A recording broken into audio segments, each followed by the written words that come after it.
I never seen a coach get fired because of a preseason game. But that on the board? That coach of the Kings used 3 timeouts in a 7-second span. They couldn't get their after timeout play right 2 times. It was bad, man.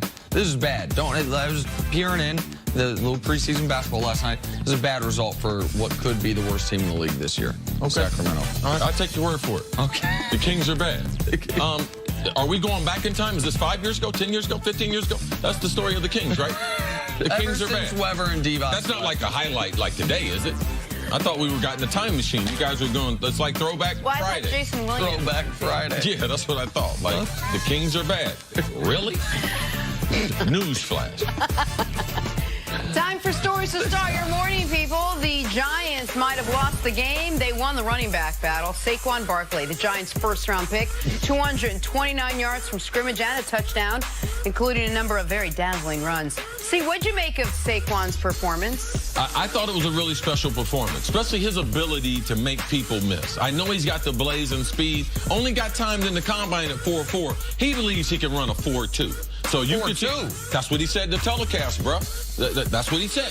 He said he ran a bad 40 time at the combine. They had him at 4.4 electronic. He's running as fast as 4.2. And that's what you could see. A running back, he's only going to be able to be durable if he can make people miss. And that elusiveness, that part in the home run ability is what makes him special. I thought the fact that I've never seen a running back get in the same broadcast come to Barry Sanders and Earl Campbell, because those two guys did not run similarly at all. But they were talking about having almost the lower body and the thighs of an Earl Campbell type with the elusiveness of Barry Sanders. It's high praise for a guy who had his best game as a pro yesterday. Yeah, Troy and Joe were very impressed with Barkley on and off the field. Packers take on the 49ers on Monday Night Football. Rodgers said he had a setback with his ailing left knee after Sunday's loss to the Lions.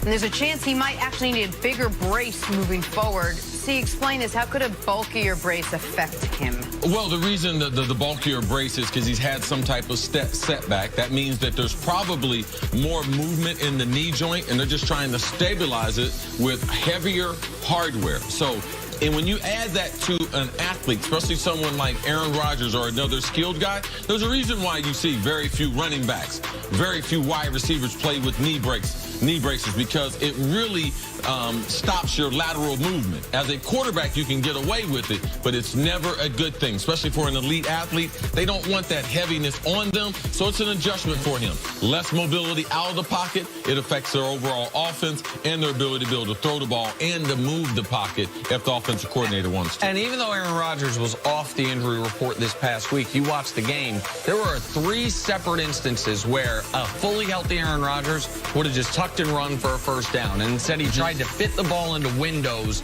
because he wasn't comfortable running, either didn't know that he could make it or didn't want to test out on the knee. So it is affecting them, even if his passing numbers still look very similar to what we're used to from Aaron Rodgers. All right, Panthers getting some good news ahead of Sunday's game. Tight end Greg Olsen could make his first appearance since suffering a broken foot back in Week 1. He practiced in full, hopes to play in Washington. Nick, how much would Olsen help Cam and the Panthers on Sunday? Man, he's been Cam's favorite option since Cam got there, since they teamed up. And credit to the Panthers for after Week 1, where they lost another offensive lineman injury and Greg Olsen. I thought their season was going to go the way the Falcons season did, where injuries ruined it. Now they're getting him back. They're 3-1. They're a half game out of the lead in their division. This will only help them because their running attack right now is as good as anybody's in football. Yeah, injuries are a part of the game, but foot injuries are very, very odd. And sometimes I believe that they have Olsen, he tried to get it repaired this offseason, had a setback early in the season. I believe we need to watch this, a lot like Joey Bosa. Remember that? Oh, he's day to day.